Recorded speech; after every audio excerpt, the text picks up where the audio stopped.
Hello everyone. Today's videos, I'm going to talk about the second tangent bundle.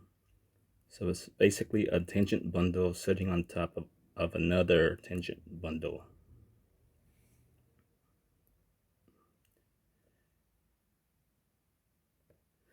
Hello everyone. Today I'm going to talk about the second tangent bundles. So consider a tangent bundle sitting on top of another bundle. So you write it like this: T, T, and then M.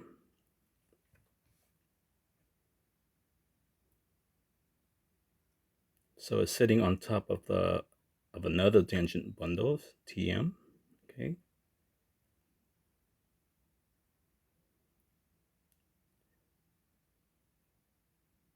And so this region here is basically being swept up by the second lift of the curve from the manifold M. And if you break it down, it looks something like this.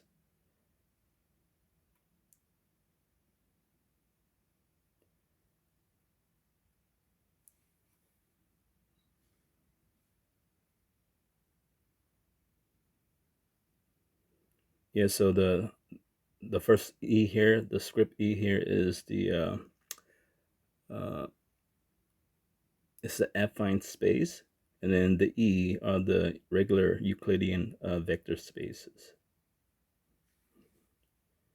And so if you are working in n dimensions, then this object here has a r to the 4n dimensions. Okay, so recall the lift of the curve from the manifold M.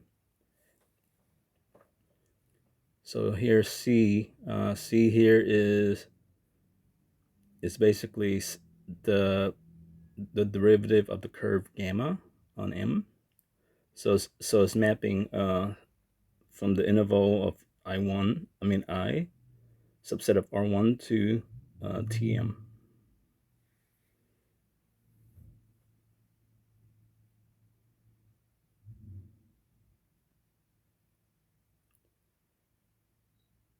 So essentially it's the derivative of the curve gamma. And I'm going to abuse the notation a little bit. I'm going to let gamma is equal to P as well, okay? So when you take the derivative of the P dot, you get V, okay? So the curve on the tangent bundles is the point and the tangent vectors next to it. So this is the first lift of the gamma curve.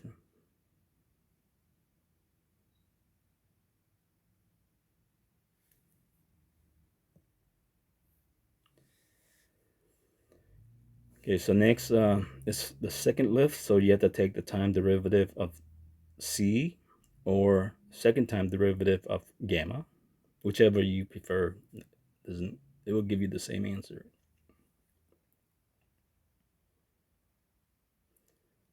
So here I'm just gonna denote C with a dot. It's a mapping from I, which is a subset of R1. So mapping time to the second tangent bundle.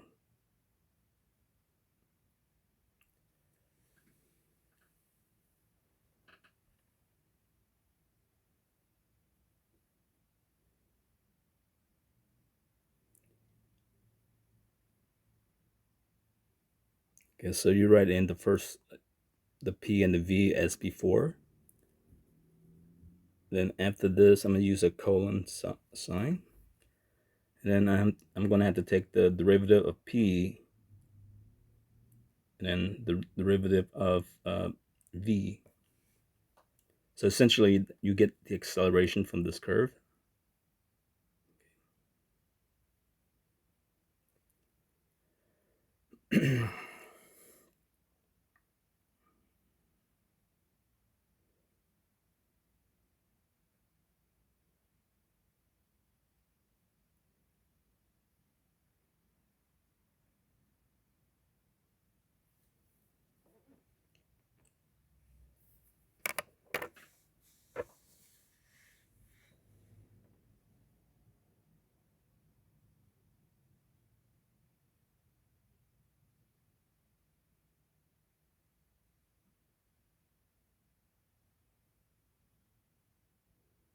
Sometimes people write it like this to t to the raised to 2 power m, or ttm. So I'm going to define this as a set of 4 objects, p, v, and then remember this u here is p dot, so but it will turn out to be u is the same thing as v. And then w is the derivative of v, which is the acceleration vector. And I'm going to define u to be equal to v here at this point. Okay.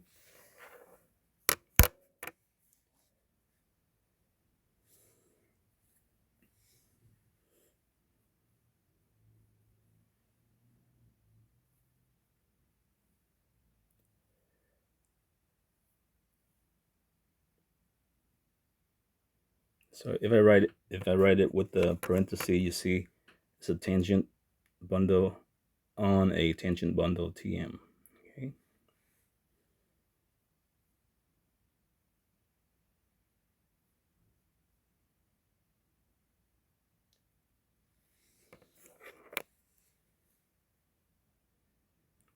So I'm gonna do a decomposition of this second tangent bundle. So it's a collection or union of all the p comma v element of the first tangent bundles at that point.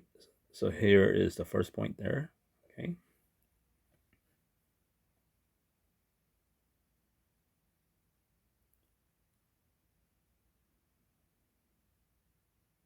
Remember, we define u vector to be equal to v, so that's why you see a v here. And then this here, t squared at point pvm, think of this as like the tangent space, but for the your O tangent bundle instead of just manifold m. So w will belong in the t squared, in t2 at pvm.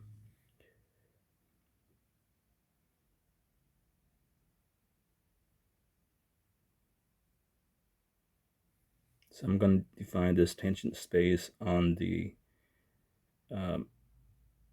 tangent bundle. So it's going to be that w, or the acceleration vector, because I took the time derivative of the velocity vector.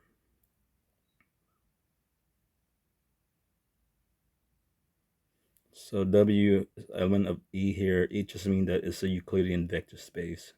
So it's the normal vector.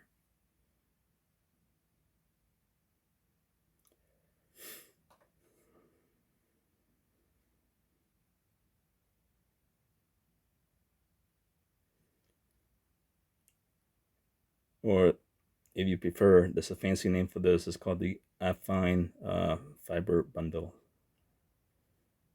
or the tension space of the tension bundle.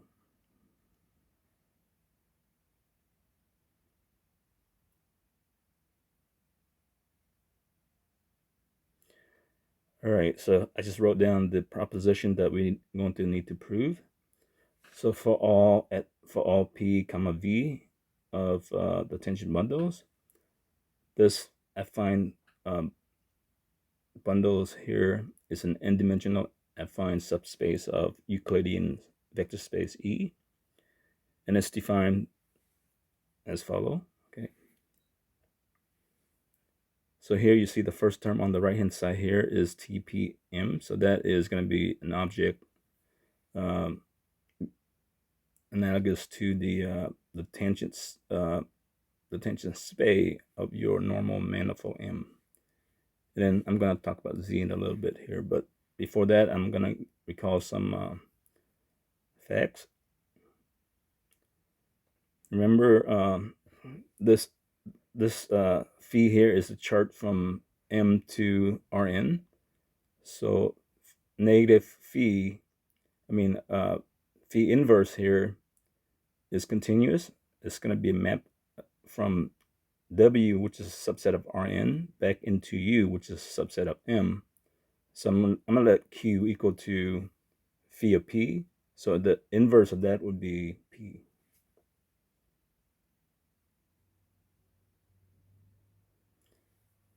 Since we have phi the inverse, because the chart, the phi from M to Rn is a homeomorphism, so you have the inverse.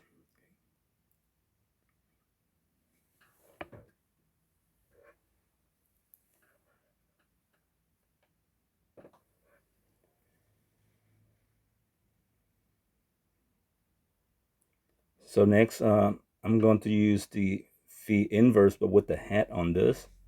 So instead of just charting from open subset W, I'm gonna map it from W cross Rn into the inverse projection map of the projection map on the tangent bundle of U. So suppose you have Q comma V here. Q belong to W and V is components of the Rn space. So think of this like a vector, components of the vector. So this thing here get mapped onto V hat -1 of QV. And here's how I define the mapping. So it's going to be the inverse map of Q, which is equal to P, because now you're back at the manifold U. So P is an element of U in M.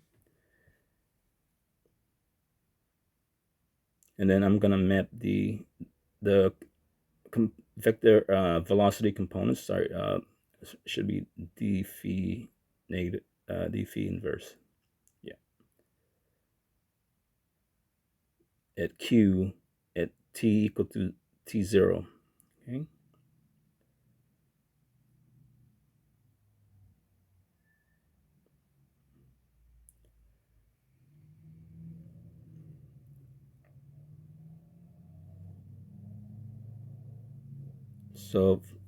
So I'm right. And so v with the arrow on the top here just means that it's a regular vector.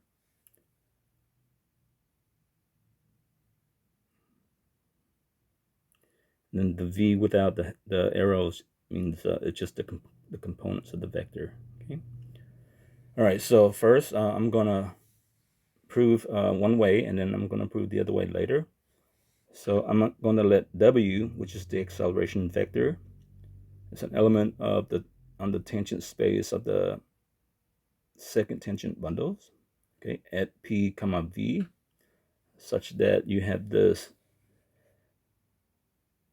PV VW is an element of the TTM.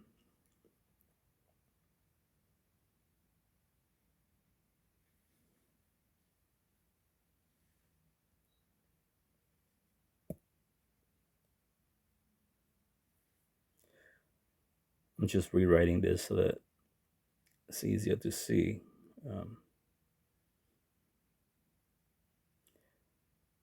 Yeah, so this object here is equivalent to when you take the time derivative of the first lifted curve, C, and then set the time equal to t0.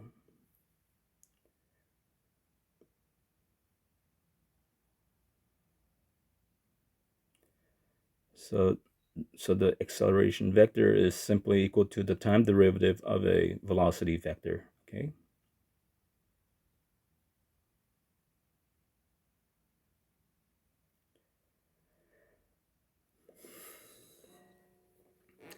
Remember when you do the inverse phi here of Q, point Q in Rn, you're going to get a point P, element of M.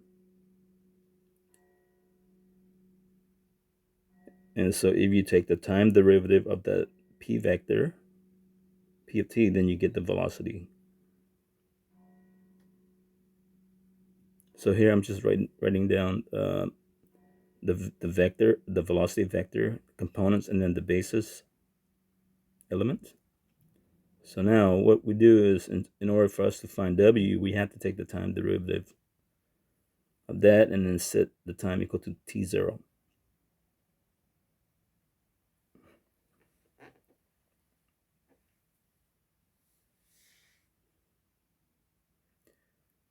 this is another way to write the vector to velocity vector like this.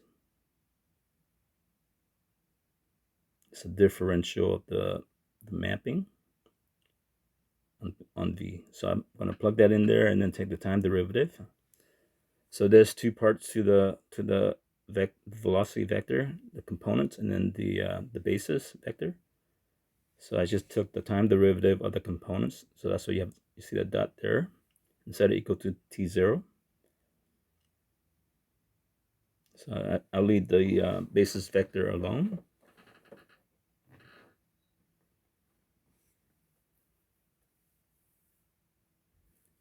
Oh yeah, and set the time to t0 because we are evaluating this at in Rn, so that's at the Q level. Okay. So now I'm going to leave the components alone and take the time derivative of the basis vector. So here I'm just doing the chain rules. So I'm taking the partial Qj on the objects, and then I have to take the time derivative of Qj with respect to t and set that equal to t0.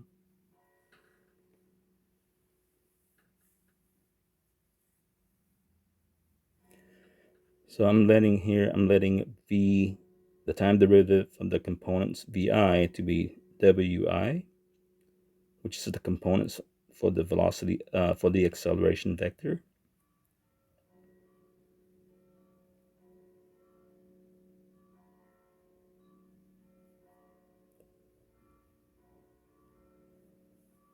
And then I'm just going to rearrange the term around. So dqj dt, I'm just going to rewrite that as vj, and then the basis vector.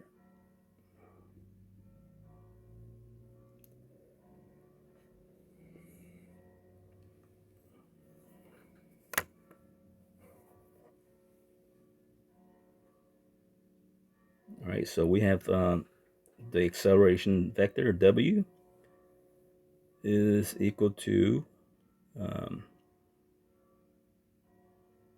going to write this in terms of the differential of the mapping phi inverse, okay, time w. Here, this w here is not a vector, it's just a component, whereas the vector is on the outside, the left-hand side of this equation here. And then the second term, I'm just going to let that equal to some vector z, and I see that it's a function of q and also on v. Okay, so I'm just going to leave that as that.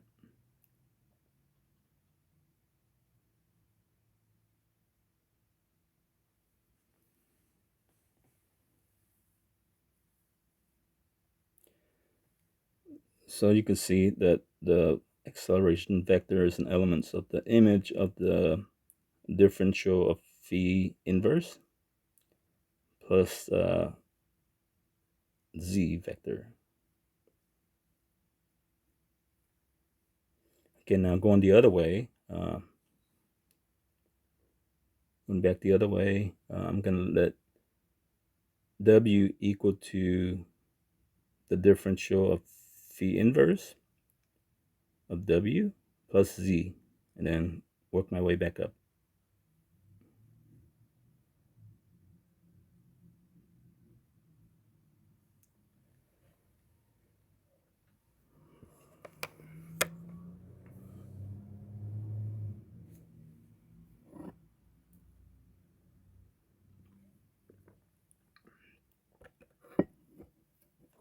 So I'm going to let w equal to the differential phi inverse at q t0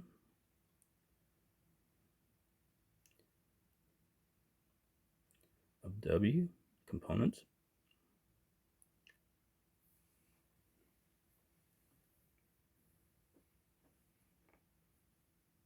and plus z of q and v.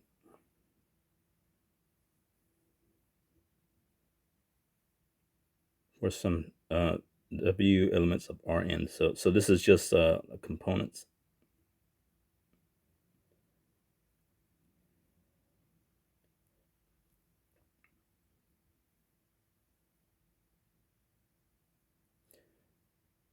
So now we're gonna need the coordinate expression for the Q in Rn, or the gamma function. So let me draw a little diagram here so that we have a little representation of what's going on with all these objects.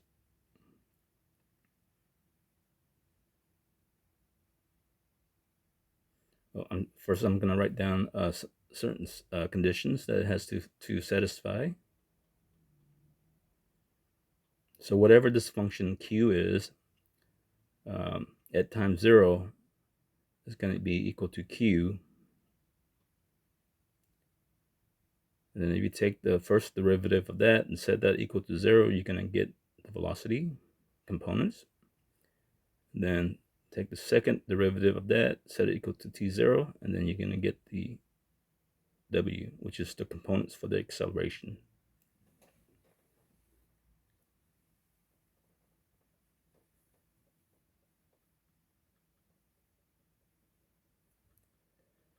All right, so here's the picture. So here is R1. So we map an interval I, subset of R1, to R manifold M.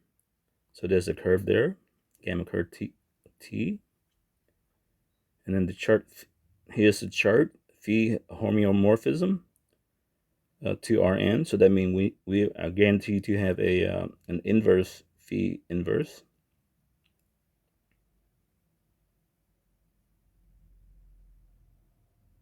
So the coordinate expressions means that the information in the chart in Rn, which is down here.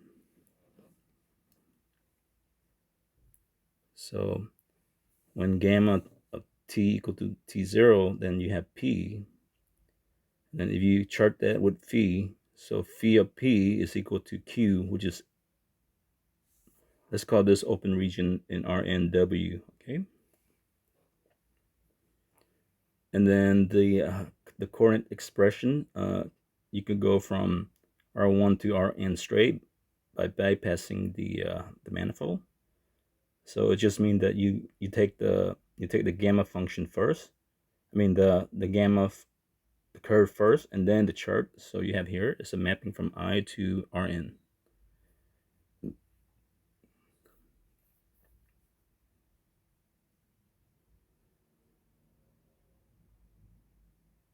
So simply t get mapped to q of t.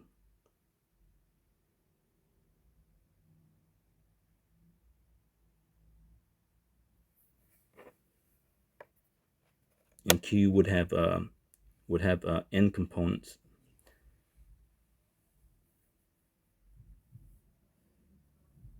So here's how I define q. So it's equal to q plus t minus t0 time v, and then plus 1/2 time, no, I want to write the coefficient first. So w, and then t minus t0 square. So this looks like the equation of motion that you often hear in your physics class, the velocity term and then the acceleration term.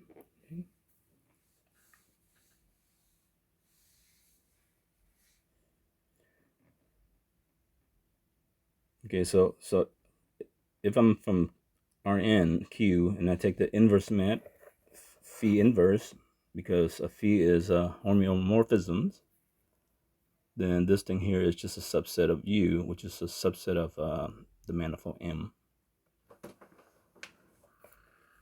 So P is equal to phi inverse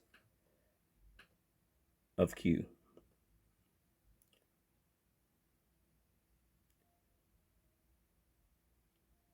or gamma of t if you want to, but I'm just going to use p of t for now. Okay. Now, if I substituting in for t equal to t0, then I get phi inverse q of t0, but q of t0, if you see on the top definition here, is just equal to q.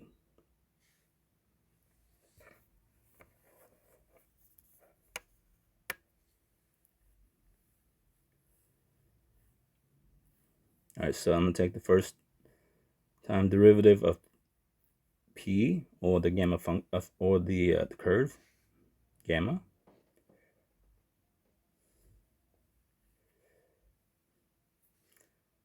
So remember, p of t is same thing as phi inverse of q.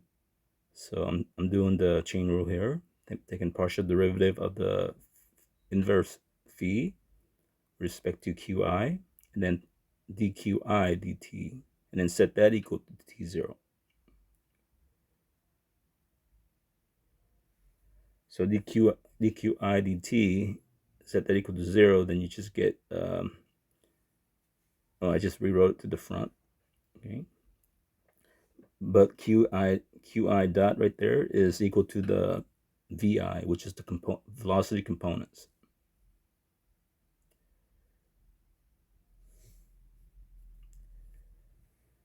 So I'm just going to write that as the differential of the inverse phi time q dot, or v.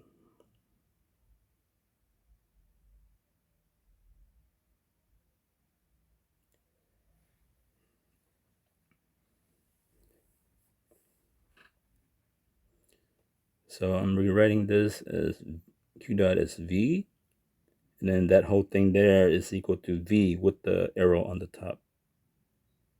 So it's a full vector. So we see that p dot t is equal to vt. So that's the velocity vector.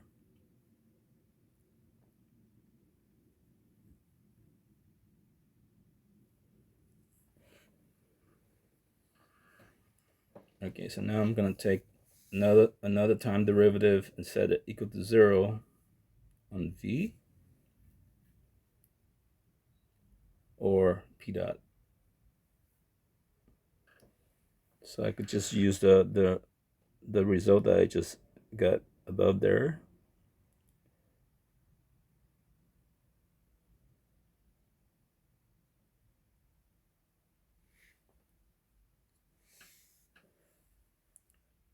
So the velocity is just vi, and then the basis vector, so partial phi inverse, partial qi, and then evaluate at q at t0.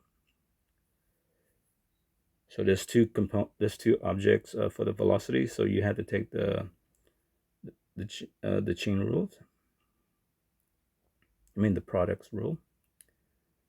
So take the time derivative of the components. I get vi dot, which is equal to the components of the acceleration. So I just leave the basis vector alone. Evaluate at t0, then plus the components of the velocity, and then now I'm taking the time derivative of a basis vector.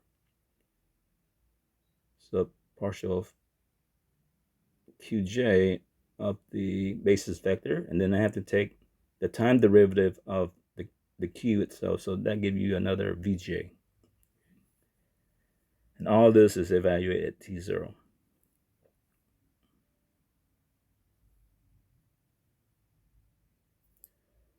So right there, just substituting in for omega, wi is equal to vi dot. Everything stayed the same for the first term, and then the second term, I'm going to rearrange this, vi vj, and then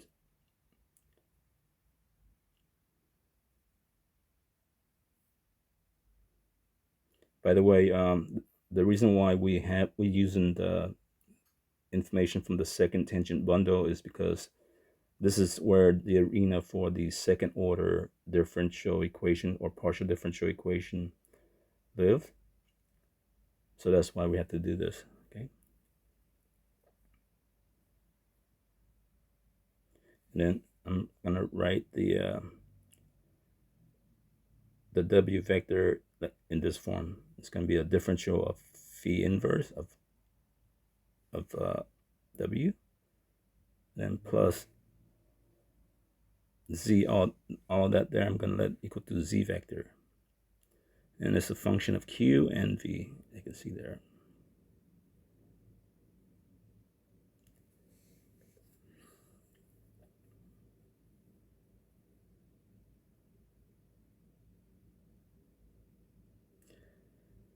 So Z vector QV equal to VI VJ partial phi inverse of phi QI phi QJ.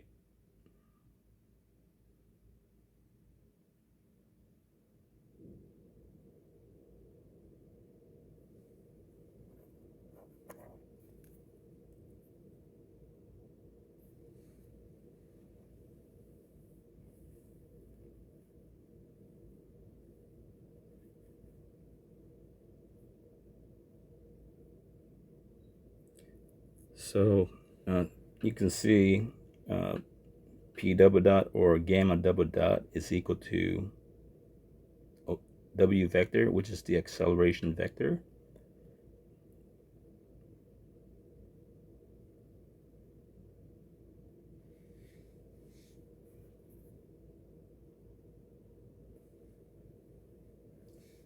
And so the conclusion is coming up here. Therefore, so I'm going to write in set notations. P V vector, velocity vector, semicolon, velocity vector, and then W. W is the acceleration vector.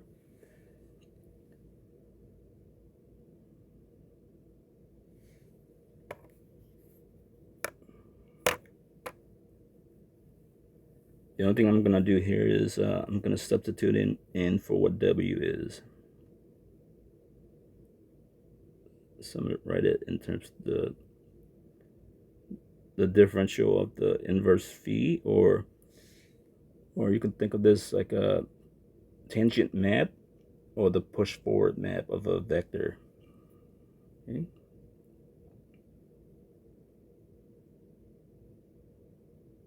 So all of that right there is my vector W with the arrow on top.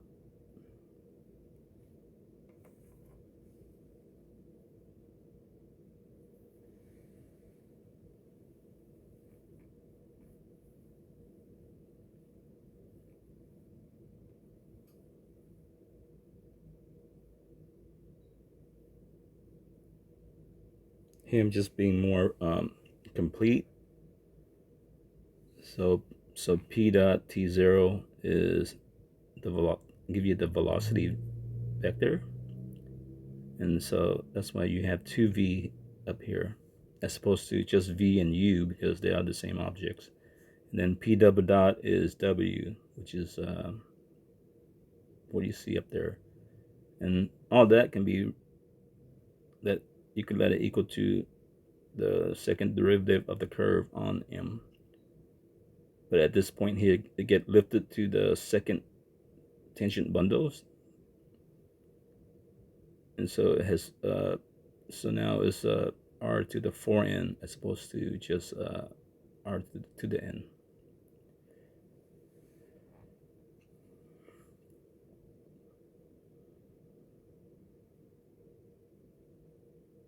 All right, and the proof, and hope you enjoy the videos.